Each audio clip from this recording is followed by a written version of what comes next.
Hey guys, welcome back to another video. So today we are continuing the adventures of Sherlock Holmes, chapter 6, The Man with the Twisted Lip. So this is part 4, I guess. This is the part 4 of chapter 6. So let's continue. Last time we stopped till here, so let's start. We left our room and went downstairs as quietly as possible and out into the morning sun. Our carriage was ready and waiting for us. We got in and with a few whips we were dashing towards London. The countryside was just stirring. A few vegetable carts were taking the produce to the city, but the town on the whole was very silent. In London, the early risers were just beginning. The day when we entered the city.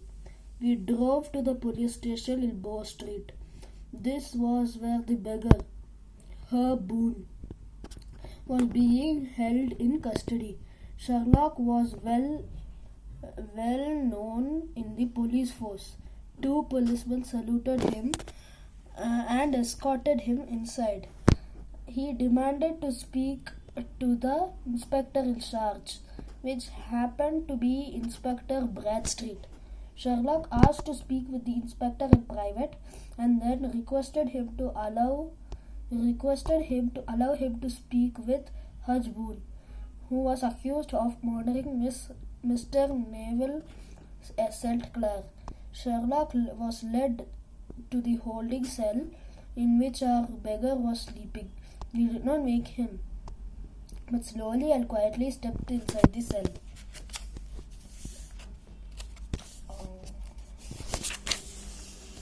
The prisoner was sleeping with his face towards us. He was breathing slowly and heavily.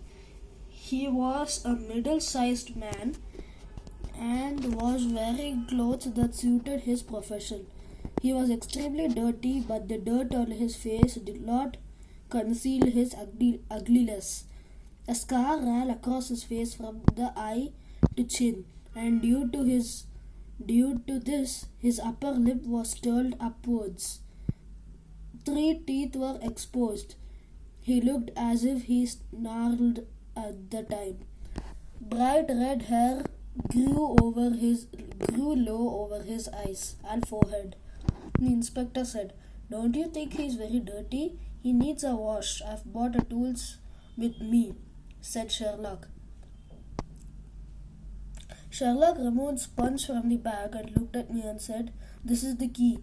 I watched as Sherlock wet the sponge and with the strong, swift movements wiped the face of our suspect, and to everyone's surprise, his twisted lip became a normal one.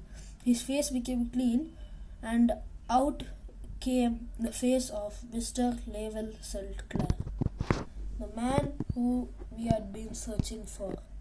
All 3 of us stood looking at the sight that lay before us.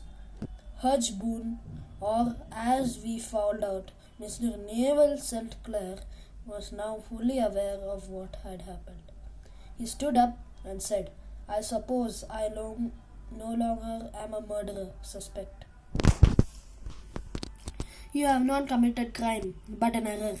Why did you trust your wife?" Sherlock said. "It is not my wife. I wanted to protect my children. They should not be ashamed of their father. What shall I do now?" he asked in a dejected voice. Sherlock patted his shoulders and told him to tell the truth. He assured him that the case will not go on the court if he convinced us that no crime had been committed. The man said I could face anything, even execution, rather than let my children suffer on account of my behavior. He told that he was once a reporter and had to write an article on beggars in the city. Using his skills of makeup then he acquired during his acting days, he created the persona of Hudge Boone to understand beggars. But he found out that he earned much more as a beggar than he had as a reporter. All was going well, and he was writing his articles when he bagged a bill for his friend for £25. Was not able to arrange that much money, and he decided to beg for the money. He asked the creditors for more time and took leave of absence from his employers. He disguised himself as a beggar and earned the required money in 10 days. He paid off the debt. After this, he found it difficult to settle down to a job.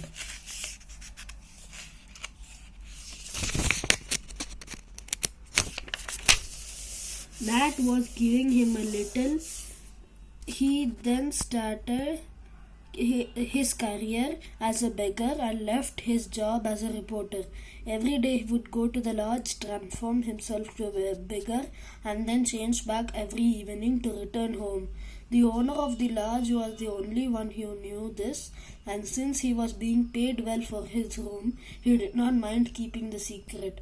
This went on for many years, and he grew rich. He bought a house and got married. His wife thought that he had a business in the city. Last Monday he had finished for the day, and he was in the process of changing back to Mr. Neville, and his wife saw him. He knew the rest. He continued, "When I saw my wife looking at me, I gave a cry of surprise and threw my arms to cover my face. Then I rushed to my confidant and told him to prevent anyone from coming up. I quickly changed to the beggar's disguise and hid the clothes that belonged to Neville. I threw the coat in the river and it disappeared into the water. I relieved that instead of being recognized as Neville St. Clair, I was arrested for his murder. I quickly gave my ring to Lascar and asked him to send it to my wife along with a note that I scribbled hurriedly. What else can I explain? I wanted to preserve my disguise as a beggar, so I kept my face dirty." He was released with the same assurance of his family would not find out about his activities as long as he stopped begging. He happily agreed and left. This brought to an end of another unique and interesting adventure that I had with Sherlock. So that was chapter 6. The Man with the Twisted Lip. So I hope you like this chapter. So in the next video, we are going to continue chapter 7, The Adventure of Blue Carbuncle. The Adventure of the Blue Carbuncle. So I hope you like this video.